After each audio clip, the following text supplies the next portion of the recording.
بسم اللہ الرحمن الرحیم۔ سیدنا عثمان بن ابو العاص رضی اللہ عنہ نے رسول اللہ صلی اللہ علیہ وآلہ وسلم سے دریافت کیا، اے اللہ کے رسول، شیطان میرے درمیان اور میری نماز اور قرات کے درمیان حائل ہو جاتا ہے اور قرات میں التباس پیدا کرتا ہے۔ آپ صلی اللہ علیہ وآلہ وسلم نے فرمایا، اس شیطان کا نام خنزب ہے۔ جب تو اسے محسوس کرے تو اعوذ باللہ کے پورے کلمات پڑھو اور بائیں جانب 3 بار تھوکو یعنی تھو کرو۔ سیدنا عثمان بن ابو العاص بیان کرتے ہیں کہ میں نے ایسے ہی کیا تو اللہ نے اسے شیطان کو مجھ سے دور کر دیا۔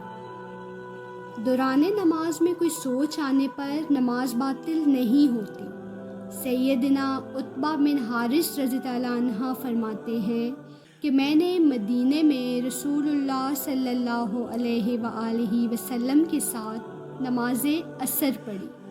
نماز کے بعد آپ صلی اللہ علیہ وآلہ وسلم فوراً کھڑے ہو گئے اور لوگوں کی گردنیں پھیلانگتے ہوئے ازواج مطہرات میں سے کسی کے پاس تشریف لے گئے۔ لوگ پریشان ہو گئے، پھر واپس تشریف لائے۔